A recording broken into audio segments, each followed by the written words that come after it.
በጌታችን በመድኃኒታችን በኢየሱስ ክርስቶስ ስም ሰላም ጸጋ ፍቅርና አንድነት በያላችሁበት ይሁንላችሁ እያልኩ መልካሙን ሁሉ እየተመኘው ዛሬ ደግሞ ከወትሮው ለየት ያለ አንድ ሐሳብ ይዤ ወደ እናንተ መጥቻለሁ። ይህ ሐሳብ ደግሞ ሁላችንም ልንነጋገርበት ልንመክርበት ሐሳብ ጥያቄ ልናቀርብበት ምኞታችን እንዲህ ወይም እንዲያ ቢሆን ብለን የምናንጸባርቅበት ዋና አጀንዳ ነው። የቤተ ክርስቲያናችን ወይ የትንሣኤዋ ወይ የውድቀቷ የመጨረሻ ሞቷም ሊሆን ይችላል። እንግዲህ በእነዚህ ሊቃውንት ጉባኤ ቤተ ክርስቲያኒቱ ወይ ፈውሷን አግኝታ በሁለት እግሯ ቁማ የምትራመድበት ቀና የምትልበት ችግሯን እስከ ወዲያኛው ድረስ የምትፈታበት ሊሆን ይችላል። አለበለዚያም ደግሞ በውድቀቷ ላይ ሌላ ውድቀት ጨምራ ጎብጣና እስከ መጨረሻው ድረስ ተጣማ ተበላሽታ የምትቀርበት ሁኔታ ሊሆን ይችላል። እግዚአብሔር ይርዳቸው። እንግዲህ በዚህ ሐሳብ ጉዳይ ላይ ዝክረ ኒቅያ በሚል ርዕስ እኔም ዛሬ አጀንዳዬን ይዤ መጥቻለሁኝ። ዝክረ ኒቅያ የኔ ርዕስ አይደለም፣ ኮፒ አድርጌ ከተነጋጋሪዎቹ ከሊቃውንቱ የተዋስኩት ርዕስ ነው።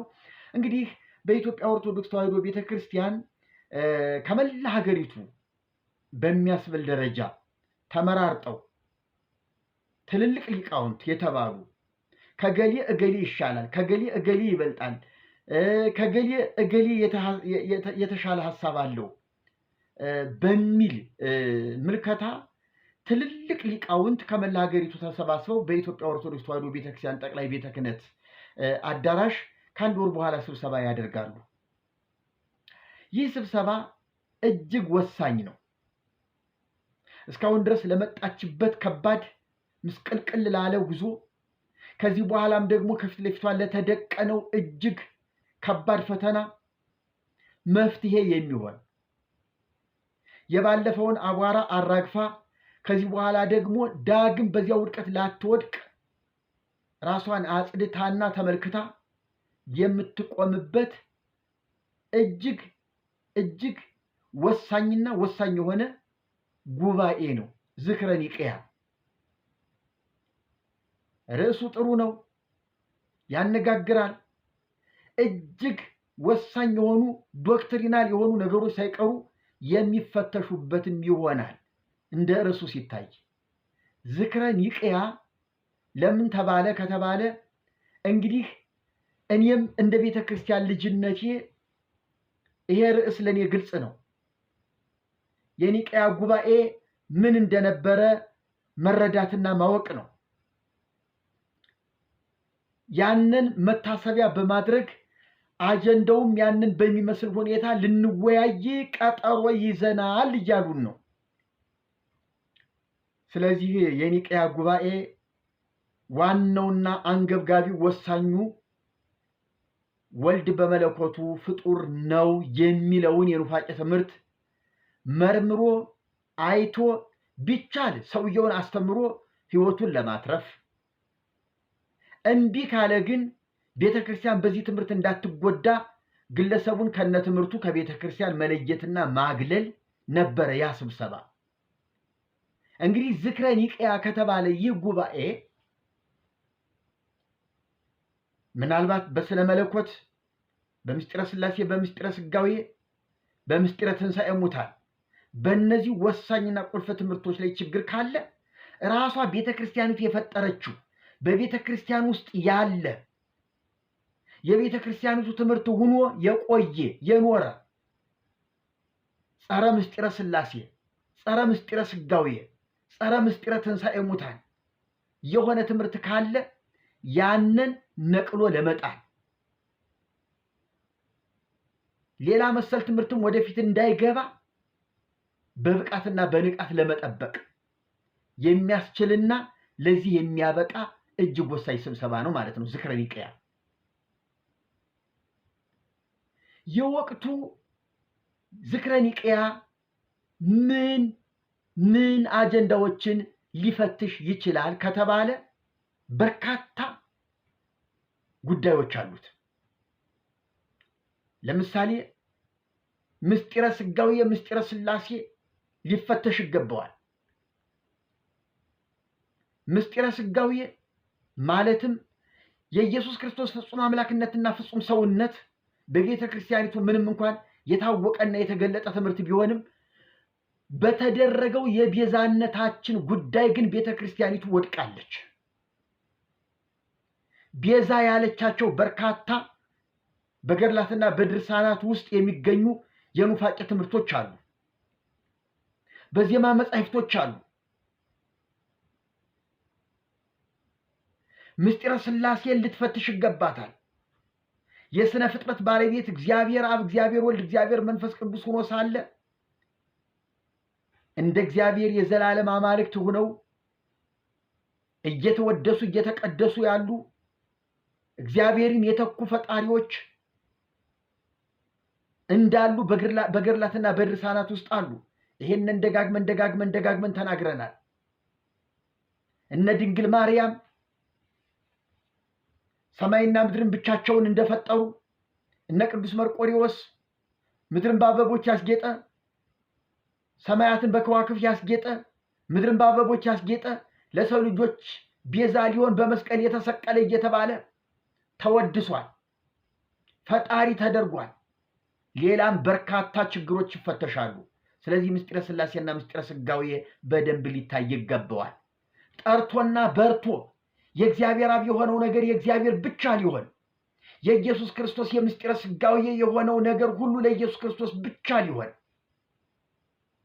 ቤተ ክርስቲያኒቱ በደንብ የምታየው ጠንካራ ነገር አላት። ከዚህም ባለፈ አስተዳደራዊ ችግሮች አሏት፣ የሥርዓት ችግሮች አሏት፣ ቀኖናዊ ችግሮች አሏት፣ አጽዋማት በዓላት ላይ ችግሮች አሏት፣ የጸሎት ሥርዓት ላይ ችግሮች አሏት። እነዚህም ሁሉ የምትፈታበት ወሳኝ ጉባኤ ነው።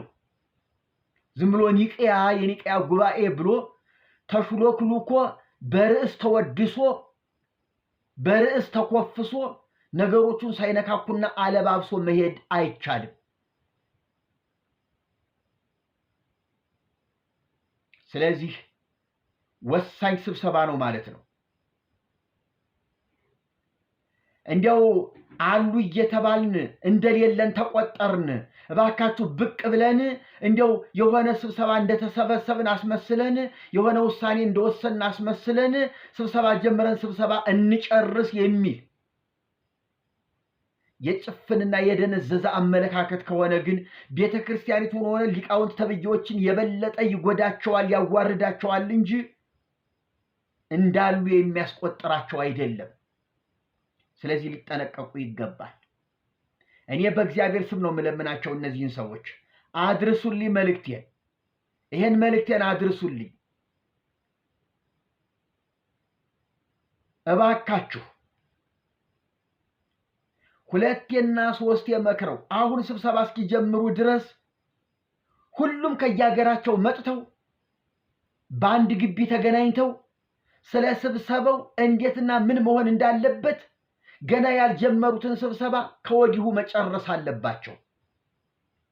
እነማን ይምሩት፣ የስብሰባው መንፈስ እንዴት ይሂድ፣ ሐሳቦች እንዴት ይንሸራሸሩ፣ እነማን ይጋበዙ፣ ጥያቄ አለን የሚሉ ሰዎችን እንዴት እንጋብዝ፣ እንዴት እንስማቸው፣ ጥያቄያቸውን ተቀብለን እንሸኛቸው ወይስ አብረው ቁጭ ብለው ጥያቄያቸውን ያዳምጡ፣ መልሳቸውን ይቀበሉ? ቤተ ክርስቲያኒቱ ተሐድሶ የሚያስፈልጋት ናት ወይስ አያስፈልጋትም? አንዳንዶቹ ሊቃውንት ተብዬዎች ገና ስለ ስብሰባው ራሳቸው የጠሩትን ስብሰባ ራሳቸው ፈርተውት እያማጡና እየተጨነቁ ነው ያሉት።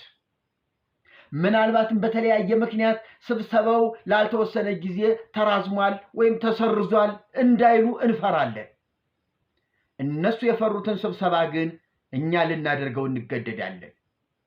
ወደዱም ጠሉም ነገሩን ወደ አፍንጫው አምጥተውታልና የሞት ሽረታቸውን የሚያሳዩበት ስብሰባ ነው፣ ግዴታ ነው።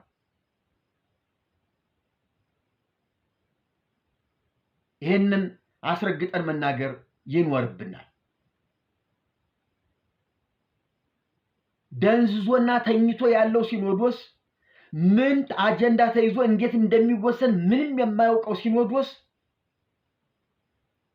አሁን ግን አይኑንም ጆሮውንም ልቡንም አፉንም ከፍቶ ይሄንን ውሳኔ በትክክል ተቀብሎ ወደ ተግባር መውሰድ ግዴታው ነው። የዘረኝነትና የስልጣን ሽኩቻ መጀመሪያ የሚያጠፋቸው እነሱን እንደሆነ ማወቅ አለባቸው። መንበረ ጴጥሮስ የሚበሉት፣ መንበረ እስክንድርያ የሚበሉት፣ መንበረ ሰላማ የሚበሉት፣ መንበረ ሐርብ የሚበሉት ይሄ ሁሉ የነሱ መጥፊያ ነው። ያስቡበት። እስራኤል ቤተ እስራኤልና ኢየሩሳሌምና ሰማርያና ይሁዳ ተብላ ስትከፋፈል መጥፊያዋ ነው። ሁለቱ ሲስማሙ ነው ጠላትን የሚያጠቁት። ሲለያዩ ግን ጠላት በተናጠል ይመታቸዋል።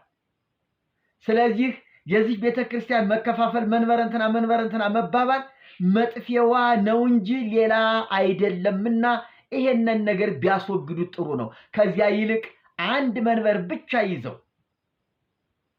በቤተክርስቲያኒቱ ጉዳይ ላይ፣ በወገኖቻቸው ጉዳይ ላይ፣ በብሔረሰቦች ጉዳይ ላይ የወንጌል አርበኛ ሆነው ሊወጡ ይገባቸዋል። መስቀል አደባባይ ላይ ሆ ብሎ የወጣው ይሄ የወንጌላውያን አብያተ ክርስቲያናት ህብረት በሚቀጥሉት ጥቂት ዓመታት ኦርቶዶክስን የሚውጥ ሆኖ ይመጣል። ያን ጊዜ ጳጳሱ ጌታን ተቀበል ተብሎ ቆቡን አውልቆ የሆነ ቲሸርት ለብሶ ከፓስተሩ ፊት ሊቆም ነው ወይስ የት ሊሄድ ነው? ህዝብ ከሄደበት በጵጵስና ማዕረግ የት ሊቀመጥ ነው? ይሄን ውርደት በቅርቡ ያዩታል። ካሁኑ ይሄን ስብሰባ ምክንያት አድርገው ራሳቸውን ካልፈተሹ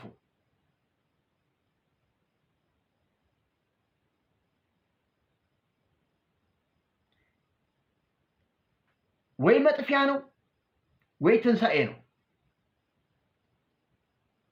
ስለዚህ ሊቃውንቱ በደንብ ሊያስቡበት፣ በደንብ ሊያጤኑት፣ በደንብ ሊዘጋጁበት ይገባል።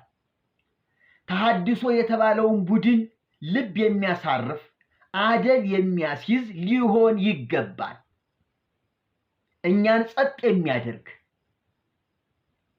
እኛን እሰይ የሚፈለገው ይሄ ነው የሚያስብል በቃ እነጽጌ የተሐድሶ ወገኖች የሚጮሁበት ይሄ ነው አይደለ? ይሄው ወሰን ነው፣ አስተካከል ነው፣ ሰራ ነው የሚል የሊቃውንት ጉባኤ ይጠበቃል። ለገድላትና ለድርሳናት ጠበቃ የሚቆም ሊቃውንት ጉባኤ ግን ይችን ቤተክርስቲያን እንዳይገድላት፣ በውርደት ላይ ውርደት፣ በማቅ ላይ ማቅ እንዳያለብሳት፣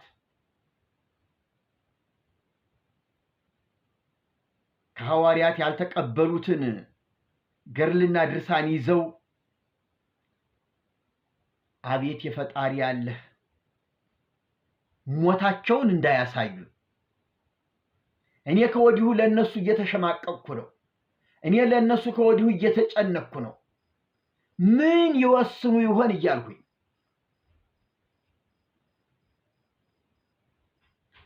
ስለዚህ እኔ ስለነሱ ምጥ ይዞኛል።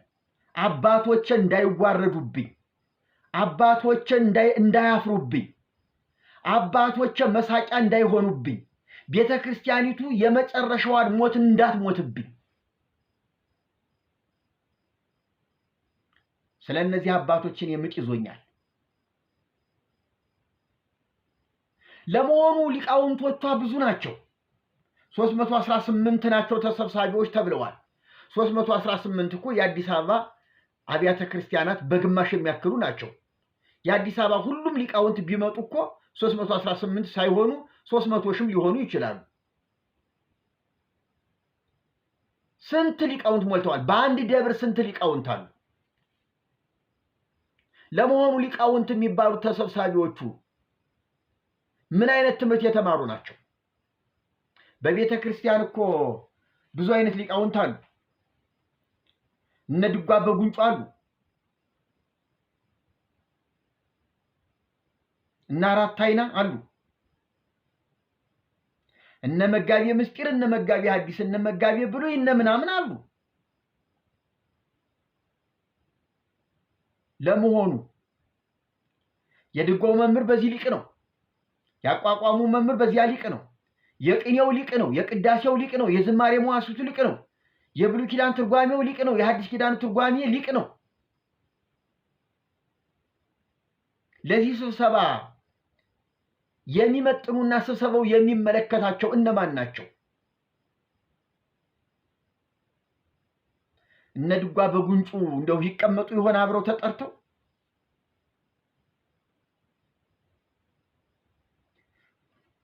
እንጃ። እስቲ እናየዋለን። እኛ ግን ይህ ባይሆን እንላለን። እሰየው የድጓ መምህሩ የቅዳሴው መምህር ይግባ። ነገር ግን የመጽሐፍ ቅዱስ ሊቅ መሆን አለበት። የዜማ ሊቅ፣ የድጓ የቅዳሴ ሊቅ ስለሆነ እዚያ ላይ ለስብሰባ መቀመጡ ፋይዳ የለውም። ተጨማሪ ውድቀት ለማምጣት ያኔ በ15ኛው መቶ ክፍለ ዘመን እነ ዘርዓ ያዕቆብ ያመጡትን የሞት መንገድ ለማጽደቅ ካልሆነ በስተቀር ዜማ ብቻውን ለቤተ ክርስቲያን መፍትሄ አይደለም። ስለዚህ የድጓ መምህር ይቀመጥ፣ ነገር ግን የሐዲሳትና የብሉያትን መምህር ሊሆን ይገባዋል። ይሄ ባልሆነበት ሁኔታ ዝም ብሎ የዜማ ሊቅ በመሆኑ ብቻ የቤተ ክርስቲያንን ችግር ሊፈታ አይችልም። ይሄ ሌላ ውድቀት ነው። ይሄ የመጀመሪያው ትልቁ ውድቀት ነው። ለመሆኑ ለስብሰባው ስጋት የሚሆኑብን ምን ይሆኑ? እንደ ስጋት የሚታዩት እኔ በግሌ ስብሰባው ላይ ስጋት ሊሆኑ ይችላሉ ብዬ የፈሯቸው ምን ናቸው? መቼም የቤቴን ጉድ አውቀዋለሁ፣ ገመናዬን አውቀዋለሁ፣ ሊቃውንት ተብዬዎችን አውቃቸዋለሁ። ምን ሊወስኑ እንደሚችሉ እንኳን ከወዲሁ መተንበይ ይችላለሁ።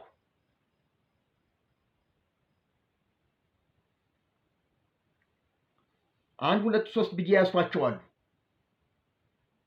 ስጋቴና ጭንቀቴ።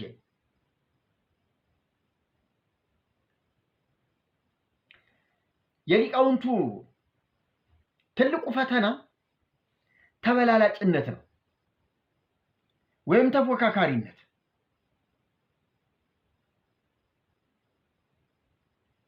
ይሄ ተፎካካሪነት ቤተክርስቲያንን የሚገድል ትውልድን የሚያጠፋ እጅግ አደገኛ መርዝ ነው።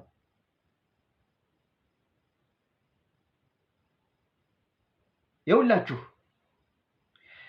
ይሄኛው የትርጓሜ መምህር ያኛውን የትርጓሜ መምህር ይንቀዋል።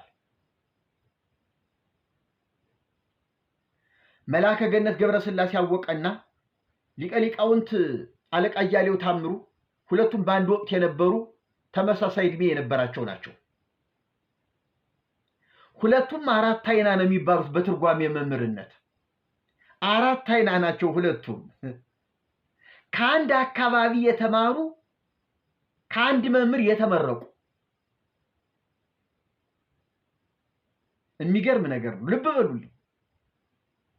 ከአንድ አካባቢ ተወልደው ያደጉ፣ ከአንድ አካባቢ የተማሩ፣ ከአንድ መምህርም የተገናኙ፣ ትምህርት ያገናኛቸው ከአንድ መምህር የተመረቁ ናቸው። ሁለቱም ደግሞ አዲስ አበባ ናቸው። ከክፍለ ሀገር መጡ፣ ባለሙያዎች ናቸው ተብለው አንዱ ሊቃውንት ጉባኤ ተቀመጡ፣ አንዱ ደግሞ የቅዱስ ጳውሎስ የትርጓሜ መምህር ሆነው ተቀመጡ። ሊቀ ሊቃውንት ገሌ ብለን ለኛኛው ስንነግራቸው ይሄ ደንቆሮ ደግሞ እሱ የት ያውቀዋል መች ተማረውና ነካክቶት አይደል የመጣ ይላሉ። እኚህኛው ስለኛኛው ሲጠየቁ ድንፈፍ እንቅልፋም ሲያንቀላፋ አይደል የኖረ እሱ ደግሞ ምኑን ያውቀዋል ይሉናል። ይሄ ነው መፎካከር ማለት። እኔ ብቻ መምህሩን ሙያውን ጠንቅቄ ያስኩለት እኔ ብቻ የሚሉ ትምክተኞችና ትዕቢተኞች አሉ። የእግዚአብሔር መንፈስ የማያውቃቸው፣ እግዚአብሔር በጸጋው ያልጎበኛቸው፣ ቃል ብቻ ሸምድደው የያዙ እኔ ብቻ የሚሉ ትምክተኞችና ትዕቢተኞች ናቸው የሚሰበሰቡት። የጉባኤው ትልቁ ፈተና ይሄ ነው። እንግዲህ እኔ የሚል የደንቆሮ ክምችት ተሰብስቦ በምን ሐሳብ ተስማምቶ ስብሰባውን ሊያጠናቅቅ ይችላል?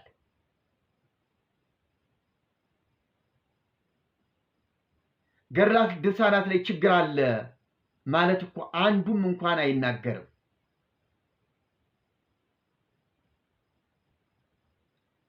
ምክንያቱም ይሄን ብል እገሌ ያዋርደኛል፣ እንዲህ አይደለም ብሎ እንዲህ ያከሽፍብኛል፣ እንዲህ ብዬ ብል እገሌ ደግሞ እንዲህ ያከሽፍብኛል። ታዲያ ምን አገባኝ? እኔ ዝም ብዬ እነሱን አልሰማም እንዴ? ከፈለኩ እነሱ ሲናገሩ መጨረሻ ላይ ተነስቼ ጉድ እሰራቸዋለሁ ለማለት አፍጥጦ የተቀመጠ ደንቆሮ ነው የመጣው። ይሄ እኮ ድንቁርና ነው። አንተ ደንቆሮ አትበል ልትሉ ትችላላችሁ። በፉክክር የመጣ እኔ በልጥ ብሎ የመጣ እሱ የሰው ታናሽ ነው። ጌታም ብሎታል፣ ከናንተ መካከል ታላቅ ሊሆን የሚፈልግ እንደዚህ ሕፃን ይሁን ነው ያለው። አሁን ሕፃንን በእውቀት ማን ይጠይቀዋል? ሕፃን እኮ ጆሮ የታለ ብለው ቢሉት ጆሮ ያለበት ጠፍቶት ወይ ግንባሩን ይነካል፣ ወይ አፉን ይነካል፣ ወይ አፍንጫውን ይነካል። ምላስህ የታለ ብለው ቢሉት የሚነካው ጠፍቶት ምላሱ ያለበት ጠፍቶት ሲፈልግና ሲሸማቀቅ ይውላል። ሕፃን በእውቀት አይጠየቅም። ሕፃን በትልቅነት አይጠየቅም። ከናንተ ትልቅ ሊሆን የሚፈልግ እንደዚህ ይሁን ነው ያለው። እነዚህ ትምክተኞችና ትዕቢተኞች እኔ ያለሁ እያሉ የመጡት ሁሉ ተፋጠው ወይ ተሰዳድበው እንደ ኬልቄዶኑ ጉባኤ ተደባድበው አንተ ተባብለው ጉድ ፈልቶ ጉድ ሰምተን ጉድ አይተን ስብሰባው ሊጠናቀቅ ይችላል።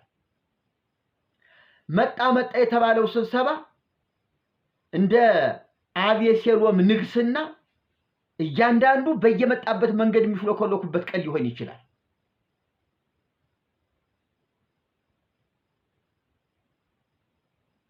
ይሄን ውርደት ፈጣሪ አያሳየን። እንዲህ አይነቱን የውርደት ቀን እግዚአብሔር አምላክ አያሳየን። በዘር ማንዘራችን ማይድረስ።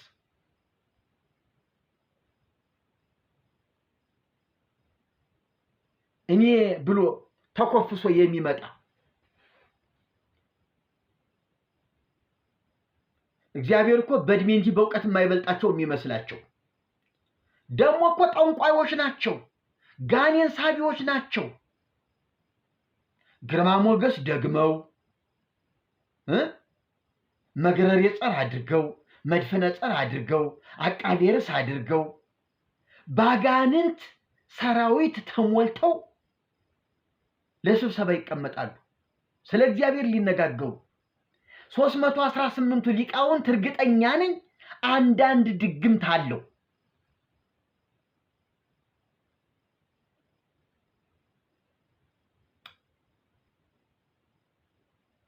እግዚአብሔር ይርዳል። ለማንኛውም በለዓምን ያናገረ አምላክ፣ በለዓምን ትንቢት ያናገረ አምላክ፣ በበለዓም ምላስ ላይ ቃል ያኖረ አምላክ ፊታቸውን ጸፍቶ አፋቸውን ከፍቶ የእርሱ የሆነውን ነገር ያሰማል እንጂ ሰዎች እምነትና ተስፋ የሚጣልባቸው አይደሉም። በጣም አስፈሪዎች ናቸው። ተፎካካሪዎች፣ ተበላላጮች። ከጎንደር የሚመጣው እኔ ጎንደሬው ሊቀ ሊቃውንቱ ከነንትና ከነንታ ሄኖክ ከነንታ ምናምን የተማርኩት ከነንታ መንክር የተማርኩት ከኔ የሚበልጥ ማን አለ? እግዚአብሔርም ቢሆን በእድሜ ነው የሚበልጠኝ፣ በእውቀት አይበልጠኝም። ይመጣል ጎጃሜው የቅኔው ማይበል የቅኔው ነጎድጓድ ምስጢርን ተሸክሜ የመጣሁት እኔ ይላል።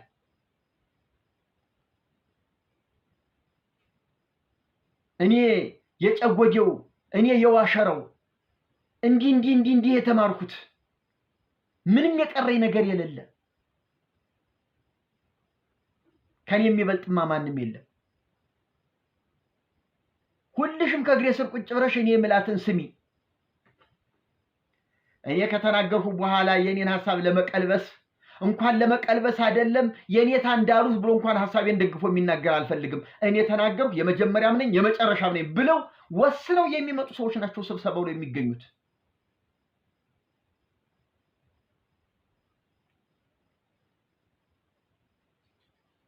እነዚህ ተፎካካሪና ተበላላጮች ምን እንጠብቃለን ከነሱ?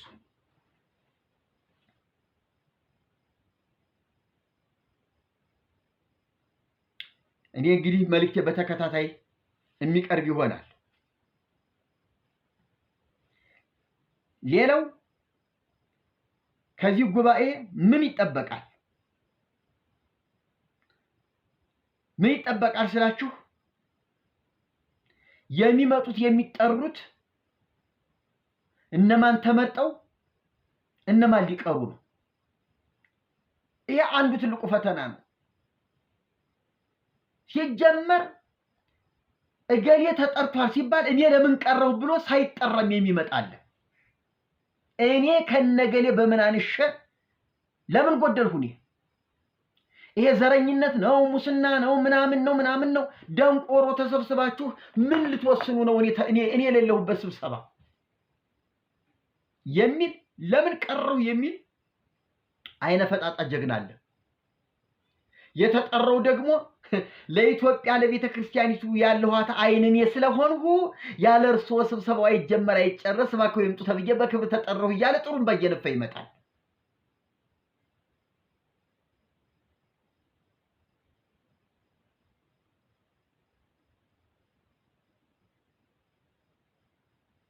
ይሄን እንፈራለን።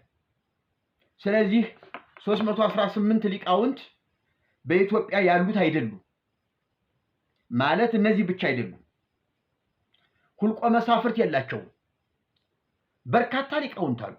በእያንዳንዱ ደብር 3-4 ሊቃውንት አሉ። ከነዚያ መካከል ካንዱ ደብር የትኛው ተጠርቶ የትኛው ነው የሚቀረው? ይሄ እኮ ለቤተ ክርስቲያኒቱ ከባድ ፈተና ነው። ስለዚህ መግለጫ የማያወጡ ስለምንድን ነው? ጊዜ አላቸው፣ ቀን አላቸው። ይህን ያህል ሊቃውንት ጠርተናል። በርካታ ሊቃውንት እንዳላችሁ፣ በርካታ ምሁራን እንዳላችሁ እናውቃለን። እግዚአብሔር ይባርካችሁ፣ ተባረኩልን። አንዱ ካንዱ በልጦ አይደለም። አንዱን ጠርተን አንዱን የተው ነው። አንደኛ የግድ 318 መሆን ስላለብን ከዚያ መብለጥ ስለማይቻል፣ ሁለተኛ ስንጠራ ገሌ ከገሌ ይሻላል ይበልጣል ብለን አይደለም። ሁላችሁም ሊቃውንት ናችሁ። እንዲሁም የተሻላችሁት ቀርታችሁም ሊሆን ይችላል። ነገር ግን አንዳንዶችን ከእድሜ አይተናል። ምክንያቶች አሉ። በእነዚያ ትንንሽ መስፈርት ሊቃውንቱን ጠርተናል እንጂ እናንተ ከነሱ አንሳችሁ አልቀራችሁም። እግዚአብሔር ቢፈቅድ ብንኖር በሚቀጥለው ሌላኛው ኒቅያ ጉባኤ ወይም ደግሞ ዝክረ ኒቅያ እናንተን ያልጠራናችሁን ጠርተን ቀጣይ ውይይት እናካሂዳለን። ስለዚህ አሁን ባለመጠራታችሁ ቅሬታ እንዳይሰማችሁ ይቅርታ አድርጉልን ብሎ እነዚያን ማስታመም ያስፈልጋል። ጥበብ አይደል? ቅንነት አይደል? አሁን እኮ ከኮሚቴዎቹ ውስጥ የአንድ ዲያቆን አጎት ካለ ዲያቆኑንም እኮ ግድ የለም የመርጌታ ሻሽ ጠምጥመህ የመርጌታ ካባ ለብሰህ እና ሊለው ይችላል።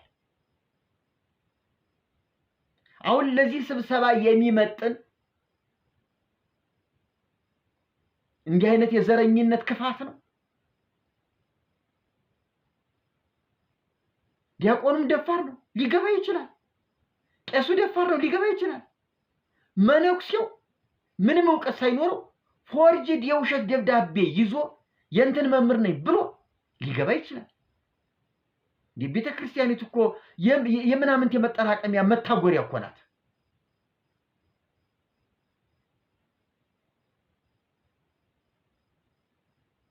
ይሄ ነገር በጣም በጣም አሳሳቢ ነው። ጥንቃቄ ቢደረግ አካሄድ አጠራር ላይ ጥንቃቄ ቢደረግ የሚጠሩት መምህራን ከተላኩበት ከመጡበት ደብር ትክክለኛ ደብዳቤ ማረጋገጫ በእጃቸው ሊኖር ይገባል። ዝም ብሎ ተጠርቻለሁ ብድግ ብሎ መሄድ ሌላ አደጋ ይፈጥራል። ምክንያቱም በስብሰባው የተገኙት ሊቁ ጠቅላይ ቤተ ክህነት መዝገብ ቤት ደብዳቤያቸው ፋይል ሆኖ ሊቀመጥ ይገባል። በዚህ ጊዜ ነገሌ ተሰብስበው ይሄን ወሰኑ ተብለው ተወቃሽም ተመስጋኝም ሊሆኑ ግድ ነው። ወይ ማፈሪያ ውሳኔ ወስነዋል፣ ወይ ሰየው እልልልልን ኑሩልን ክበሩልን እንደጉልን የሚያስብል እጅግ አመርቂ ውሳኔ ወስነዋል። ስለዚህ የታሪክ ተወቃሽ ናቸው። ነገ በእያንዳንዳቸው ላይ ድርሳንና መጽሐፍ ይጻፋል። ወዮላቸው። ከገሌ ደብር የመጣ ሊቀ ሊቃውንት ገሌ እንዲህ ነው የተናገረው ተብሎ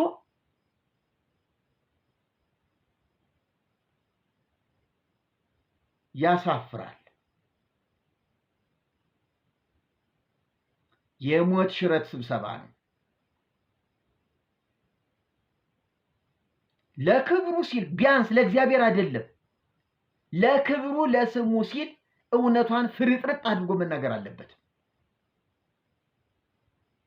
እግዚአብሔርን የሚፈራ ሲገኝ ለእግዚአብሔር ክብር ለቤተ ክርስቲያን ጥቅም ይናገር።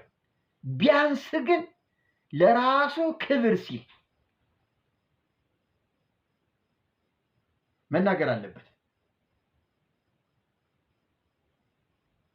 ስለዚህ አጠራር ላይ እገሌ መጣ እገሌ ቀረ የሚባለው ነገር ጥንቃቄ ያስፈልገዋል።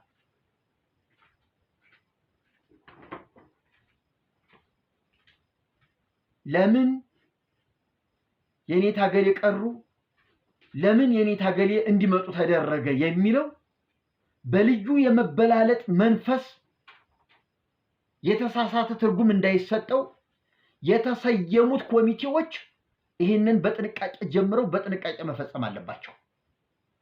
በመጨረሻም ለተሰብሳቢዎቹ የምስጋና ደብዳቤ አቅርበው ወደ የሀገራቸው እንዲመለሱ ገልጸው ላልመጡት ሊቃውንትም ደግሞ በመንፈስ እንደተባበሯቸው ከነሱ ጋር እንደነበሩ አድርገው ምስጋና ሊያቀርቡላቸው ይገባል።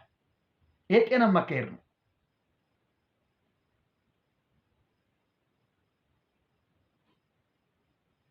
ይሄ ጥበብ ነው እንጂ ለዚህ ስብሰባ ስለማትመጥን ቀረህ። ለምን ቀረው ሲል እንዴ ስብሰባው እኮ ትልቅ ስብሰባ ነው አንተን አይመለከትም የሚል ከክፉ ሰዎች የሚወጣ ንግግር ግን ቤተክርስቲያኒቱን የበለጠ ሊገርላት የተዘጋጀ ስብሰባ ካልሆነ በስተቀር ቤተክርስቲያኒቱን የሚሰራት አይደለም። በአሁኑ ሰዓት የአንድምታ መምህራን ከሚባሉት ይልቅ እውነቴን ነው የምላችሁ በሰንበት ትምህርት ቤት ያለፈ የመጽሐፍ ቅዱስ ደቀ መዝሙር ይሻላል። በሰንበት ትምህርት ቤት ያለፈ የመጽሐፍ ቅዱስ ደቀ መዝሙር ለቤተ ክርስቲያኒቱ ይበጃታል። በኮሌጅ የተመረቁ ደቀ መዛሙርት ለቤተ ክርስቲያኒቱ ይበጇታል። እንዲያውም እነዚህ ምሩቃን ተሰብስበው የራሳቸውን ውሳኔ ቢወስኑ ጥሩ ነው።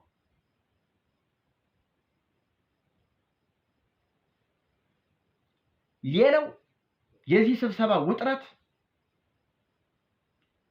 ድፍረት ያጣ ንግግር፣ ወኔ ያጣ ንግግር፣ ሞራል ያጣ ንግግር፣ ፍርሃት፣ ስለ ወንጌል ደፍሮ የመናገር አቅም ማጣት፣ ገድላት ድርሳናት በቤተ ክርስቲያኒቱ ጉዳይ ላይ ጣልቃ የመግባት ስልጣን እንደሌላቸው መጣራትም እንዳለባቸው በመጽሐፍ ቅዱስ መመዘን መታረም አላስፈላጊ ሆኖ ጨርሶ ማስወገድም እንደሚገባ መታረም የሚገባው ካለ ታርሞ የሚተርፍ ከሆነ ይትረፍ ሰየው። ታርሞ መትረፍ ካቃተው ግን ጨርሶ ማስወገድ ምን ችግር አለ? እኛ እኮ ጻድቁን አልተጣላ ነው። በጻድቁ ስም የተጻፈውን የእርግማን መጽሐፍ ነው እኛ የተቃወምነው። መጽሐፉን መጣል ማለት ጻድቁን ወይም ቅዱሱን ወይም መልአኩን መካድ አይደለም።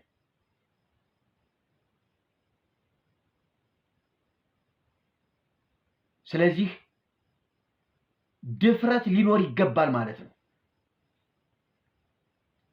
ጀግንነትን ይጠይቃል።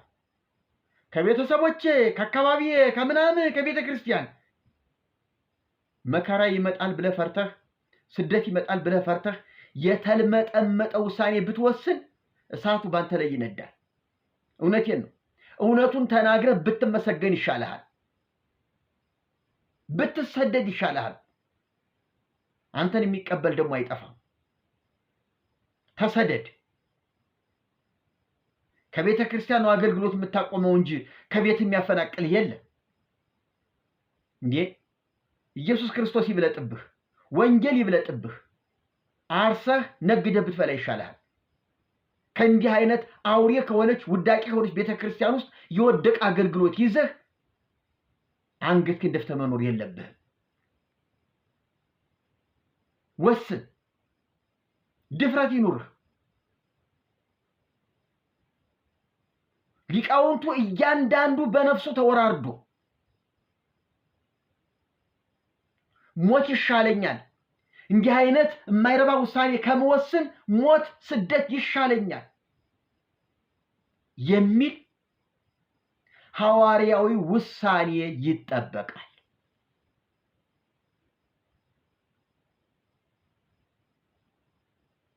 እያንዳንዱ ሊቅ የግዕዙን ወንጌል ይዞ ስብሰባው ላይ ቢገኝ እንዴት ደስ ይላል! የግዕዙ ወንጌል ይዞ፣ ምክንያቱም የቋንቋ ችግር የለባቸውም። የግዕዙን ወንጌል ይዘው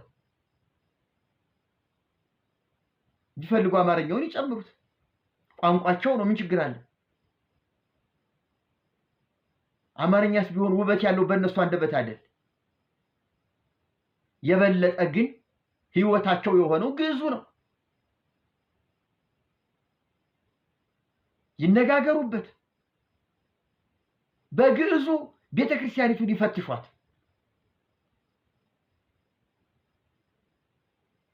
ስለዚህ ጭካኔ፣ ድፍረት ያለበት ውሳኔ እንፈልጋለን ማለት ነው። ያ ባይሆንስ እሱን ስንደርስ ብናየው ይሻላል።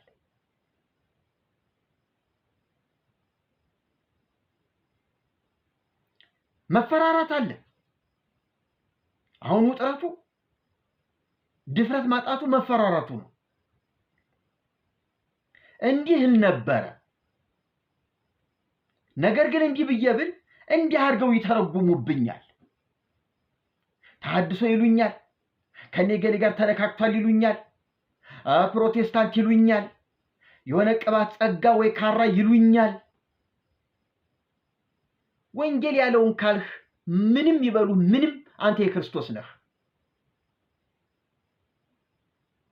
ወያወጽኡ ለክሙ ስመ እኩየ፣ በእኔ ስም ስላስተማራችሁ ክፉ ስም ያወጡላችኋል፣ በምኩራቦቻቸው ያሳድዷችኋል፣ በሸንጎ ያቆሟችኋል።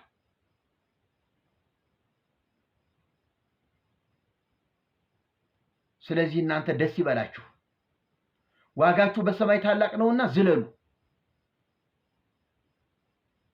ይሄ ነው ትክክለኛ ወንጌላዊ አባት። ይህንን ውሳኔ ሲናገር ሲወስን ማየት ያስፈልጋል። አክሊል ያለው አባት፣ ሽልማት ያለው አባት።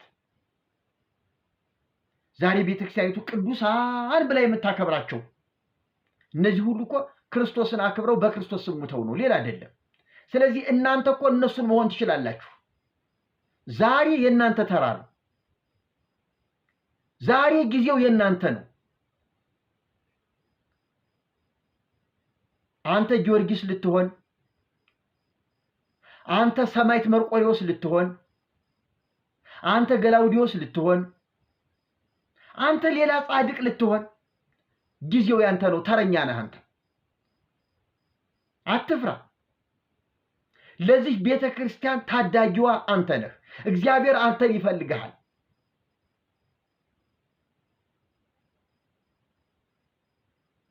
አባቶች እባካችሁ እንዲህ አምርሬ የምናገረው ፈርቻችሁ ነው።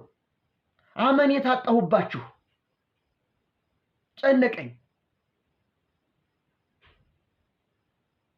የምትወስኑት ውሳኔ ገና ካሁኑ አንገቴን አስደፈኝ።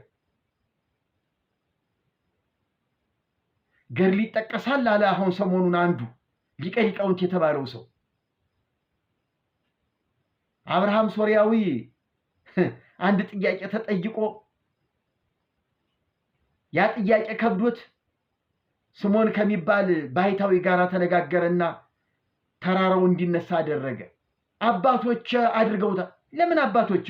አንተ ለምን አታደርገው? ተረኛው አንተ አይደለም። ያ ጸጋ የት ተወሰደብህ? አንተ አልፈለከውም እንጂ አንተ በሌላ መንፈስ ተጠመድክ እንጂ የእግዚአብሔር ጸጋ መቼ ተወሰደ? ተረኛው አንተ ነህ። ግባበት። እግዚአብሔር ዛሬም ባንተ ይሰራል። አባቶች አድርገውታል እና ገድል ተጠቀሰ፣ ስለዚህ ገድል ይጠቀስ። ሺህ በክንፉ ሺህ በክናፉ እያልክ ድርሳን ይዘህ ልትኖር፣ ከዚህ ውሳኔ በኋላ ደግሞ እንተያያለን። በእውነት ነው የምላችሁ፣ እንተያያለን። አታስቆጡን፣ አታስቆጡን። ክብር እየሰጠናችሁ ነው። ቅድመ ምልከታ እያሳየናችሁ ነው። ማንንም አትፍሩ። ከይሉኝታ ነፃ ሁኑ። ከሲኖዶስ ጋር ተነጋገሩ። ውሳኔያችን ጠንከር ያለ ነው፣ ቁርጥ ያለ ነው። በገድላት በድርሳናት በታምራት መጻሕፍት ላይ ጨካና አድርገን እርምጃ ልንወስድ ነው። ስለዚህ ሲኖዶሱ ደግሞ ይሄንን ሐሳብ ከወዲሁ እንድታውቁ እንፈልጋለን። ውጥር አድርጋችሁ ያዙት። ጳጳሳቱ ሁሉ ምን መሄጃ አለው? እናንተ የወሰናችኋትን አይኔ አልቀበልም ቢል በምን ዕውቀቱ?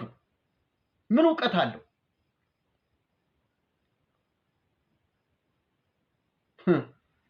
ስለዚህ እናንተ ብቻ ወስኑ፣ ጨክኑ፣ ተነጋገሩ በፍቅር። አንተ ትበልጥ፣ አንተ ትበልጥ፣ አንተ ትከብር፣ አንተ ትከብር ተባባሉ። ግድ የላችሁ። ዕውቀቱ በልባችሁ ይሁንላችሁ። ለእግዚአብሔር ክብር ይሁንላችሁ። ተከባበሩ እርስ በርሳችሁ።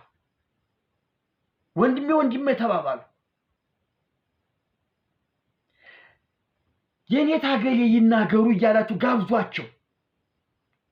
ተራረሙ።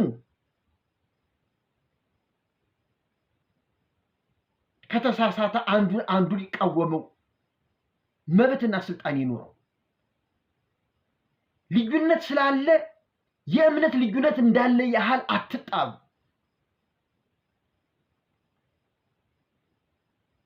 ሲሆን የሚያጣላችሁ ነገር የለም፣ ስለምትግባቡ፣ ችግሩን ስለምታውቁት። አሁን ግን እናንተም ነፃ የምትወጡበት ቤተክርስቲያኒቱንም ነፃ የምታወጡበት ጊዜ ዘመን መጣ። ይሄ ውሳኔ ወይ ከህዝብ ጋር ያስቀጥላችኋል ወይ ህዝብን ያሳጣችኋል። ይህን ያህል ከጮህን እኛ ከዚያ በኋላ ለምታበላሹት ነገር እርምጃችን ጭከና የተሞላበት ይሆናል። ቁጣ የተሞላበት ሊሆን ይችላል። ስለዚህ መፈራራትን አስወግዱ። ሌላው ህዝብን መፍራት እኮ ነው እናንተን ያስጨነቃችሁ። ህዝቡ አሁን የእናንተ የበላይ ሆኖባችኋል። አንደኛ መጽሐፍ ቅዱስ ያነበበ ህዝብ ነው። ከተሐድሶ ጋር የተነካካ ህዝብ ነው። ከወንጌላውያን ጋር የተነካካ ህዝብ ነው። ቤተሰቡ እንዳለ ተወራርሷል። መጽሐፍ ቅዱስ ጥቅስ በጥቅስ ሆኗል። ለዚህ ህዝብ ልብ የሚያሳርፍ ውሳኔ ትወስናላችሁ ወይስ አትወስኑ? ስለዚህ እንዲህ ብንል ህዝቡ ይወግሩናል፣ ህዝቡ ዮሐንስን እንደ ነቢይ ይቆጥሩታልና፣ እንዲህ ብንል ደግሞ ታዲያ ለምን አላመናችሁበትም ይለናል የሚል የመንፈስ ጭንቀት ውስጥ ገብታችሁ ራሳችሁን አታፈንዱት። በምታውቁት ልክ ተናገሩ። ህዝቡ ምንም ይበል ምንም ንስሐ ግቡ። አዎ ያበላሻችሁት ህዝብ አይደለም። የቃል ኪዳኑ ታቦት አክሱም አለች፣ ጽዮን ናት፣ እንትን ናት እያላችሁ ስትበሉት ስትበዘብዙት የኖራችሁት ህዝብ አይደለም። አሁን ግን የለችም ለማለት ትገደዳላችሁ። ይሄ ውሳኔ ስለ ቃል ኪዳኑ ታቦት ተነስቶ የቃል ኪዳኑ ታቦት አሁንም በአክሱም አለ ብሎ የሚወስን ከሆነ በእውነት ነው የምላችሁ፣ እኔ ብቻ በቀዋለሁ፣ ሌላ ተሐድሶ አያስፈልገው።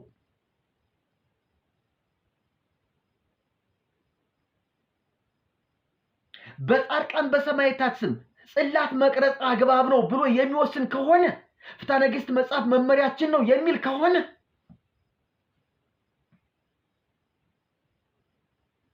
ምንም አልለው። የምልበት ቀን አለኝ፣ የምናገረው ግን አለኝ። ካሁኑ ጀምሬ ምንም ማለት አልፈልግም። ግን ያስብበት። ማንም ቅዠታም የጻፈውን ገድልና ድርሳን ይዞ ቅዱሳን አባቶቻችን ያስቀመጡልን ይላል እንዴ?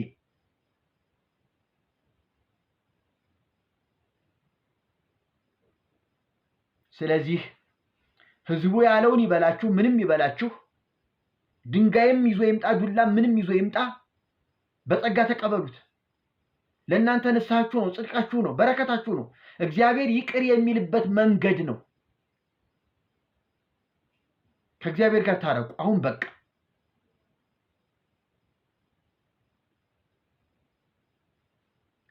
የለው በገድላት አለመጨከን ነው። ህዝብን መፍራት ከሚለው ጋር የተወሰነ ነካክቻለሁኝ። በገድላት አለመጨከን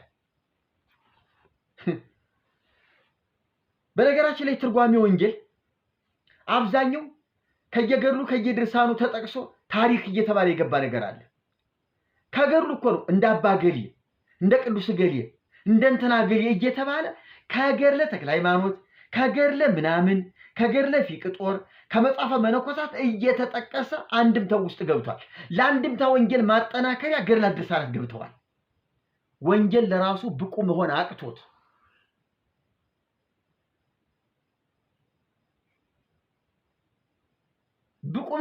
ወንጌሉ ለወንጌል ማጠናከሪያ ገድላትና ድርሳናት ተጠቅሰዋል።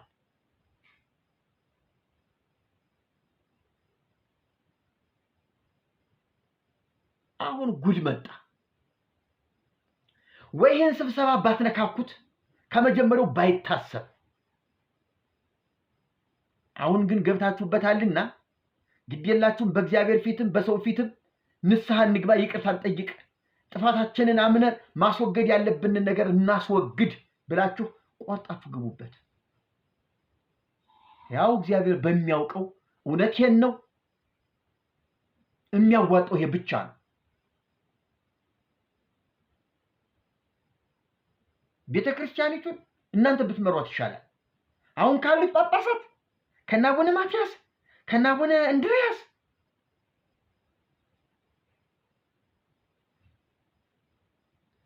እንዴት ተደርጎ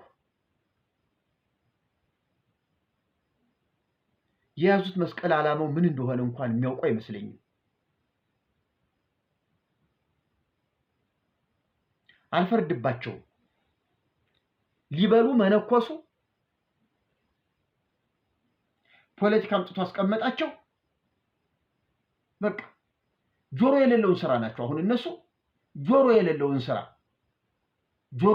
ስራ አንድ ጊዜ መቀመጫ ቦታ ተመቻቸለት፣ ከዚያ ጉልት ተደረገ፣ ተደገፈ። ከዚያ በኋላ ማንም እየወሰደ ይሞላበታል።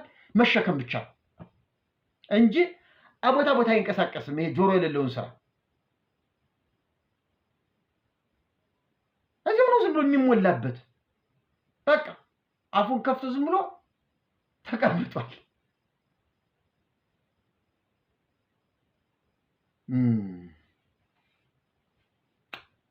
በጣም በጣም በጣም በጣም የሚያሳፍር፣ በጣም የሚዘገንን አመራር። በአንድ ፊቱ ግብፃውያን ይሻሉን ነበር። ቢያንስ አዎ ትንሽ ስልጣኔ እናይባቸው ነበር። ዘመኑም እያደገ ሲሄድ እኛም እያስጨነቅናቸው እነሱም እየተሻሻሉ እየነቁ አሰራር እየቀየሩ ብዙ ነገሮችን እያረሙልን አይ ፍትሐ ነገሥቱን ለእንዲህ አይነት ዓላማ ነበር ያስቀመጠን የጻፍነው አሁን ስለማያስፈልግ ተውት እያሉ የታምረ ማርያምን ይሄ የውግዘት የግዝት በዓላት ያኔ እንደው ዘርዓ ያዕቆብ ስላስጨነቀን ነው እንጂ አሁን እኮ እንደው እኛ ማናምንበትም ተውት እያሉ በእውነት ነው የምላችሁ እነሱ ይሻሉን ነበር እንዴ ብዬ አስባለሁ። ያው የኛዎቹ ተሹመው ምን ጠቀሙን? የግብፃውያንን ጉድጓድ የባሰ ጎደጎዱት። አንድ ሞት የነበረውን ሚሊዮን ሞት አደረጉት። ምን ጠቀሙን እነዚህ? እንዴ እሳር ሆኖ ጳጳስ ተሹሞ በአመቱ ተራራ የሚያክል ጳጳስ ከየት አመጣው? እውነቴን ነው። ወይስ ሲሾሙ ኪሎግራም መመዘን አለባቸው? ተመዝነው ይሾሙ። ከዚያ በየአመቱ በግራም ይለኩ። እንዴ በጣም እኮ የሚገርሙ ናቸው። መተንፈስ ያቃታቸው እንዴ እንደው 4 በ4 እንዳለ ዝም ብሎ ክምር። ለዚህ ነው እንደ ሹመት ይሄ ቆብ እኮ የሾህ አክሊል ነው። ቆቡ ነው የሾህ አክሊሉ ነው። እየወጋህ ነው። ግብር የማይከፈልበት ንግድ ማለት እኮ ቆብ ነው። ቀረጥ የሌለው ገቢዎች የማይከታተሉት ትልቁ የገቢ ምንጭ ምንኩስና እንደሆነ እኮ አሁን ዓለም አውቆታል።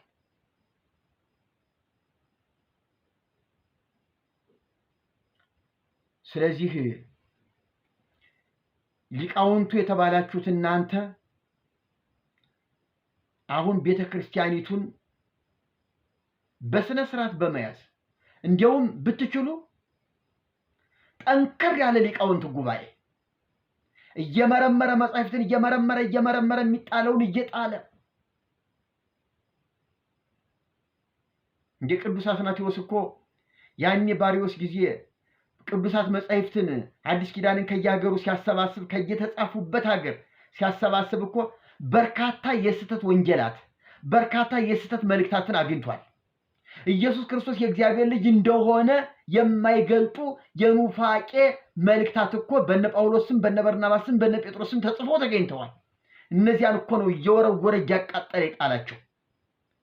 እናንተ ፈለገ አትናቴዎስን የምትከተሉ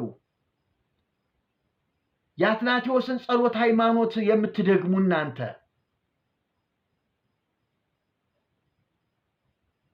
ያንን ታሪክ አትደግሙትም እንዴ? ዝክረ ኒቅያ እኮ ነው ስሙ ራሱ ዝክረ ኒቅያ ነው። እስቲ አትናቴዎስን አቋም አንጸባርቁ። አትናቴዎስ በስተት መጻሕፍት ላይ ምንም ርኅራኄ ምሕረት እንዳላደረገ ለማንኛውም የሚቀመጥ አገልግሎት ይሰጥ ይችላል ሳይል አውልቆ እንደጣለ ዛሬ ቤተክርስቲያኒቱ 80 አሐዱ ብላ የደረተችው ያኔ አትናቴዎስ የጣለው እኮ ነው። ይሄ ሊቃውንት ጉባኤ ዝክረ ኒቅያ ያን ታሪክ መድገም ካቃተው እኛ ደግመን እናሳየዋለን።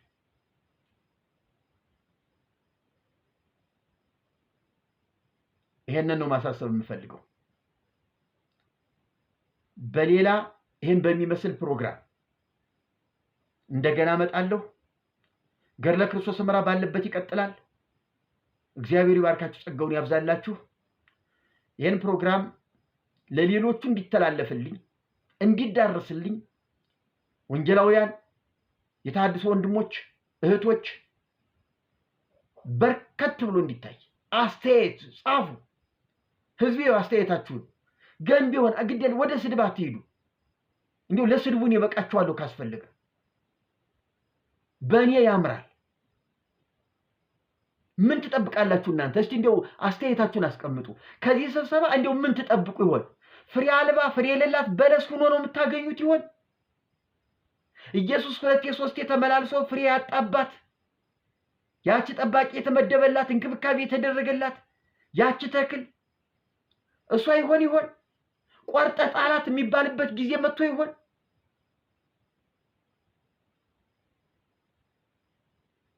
ወይስ ለዘላለም ፍሬ አይገኝብሽ ተብላ የተረገመችው በለስ ይሆን?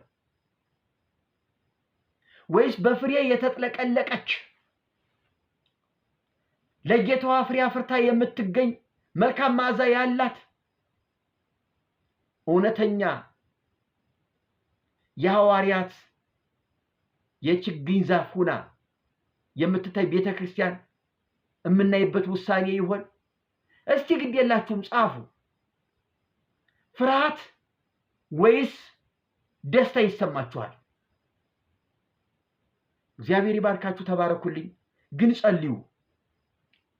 የነሱ መጣመም ለኛ ራሱ ዕዳ ስለሚሆን የነሱ መቃናት የኛን ይህንን የተሐድሶ ረጅም ጉዞ ባጭር የሚያስቀርልን ስለሆነ ሁላችን እጅ ለእጅ ተያይዘን ወደ ወንጌል የምንመጣበት ቀን የቀረበ ስለሆነ ጸልዩ። እግዚአብሔር ይረዳናል። ተባረኩ።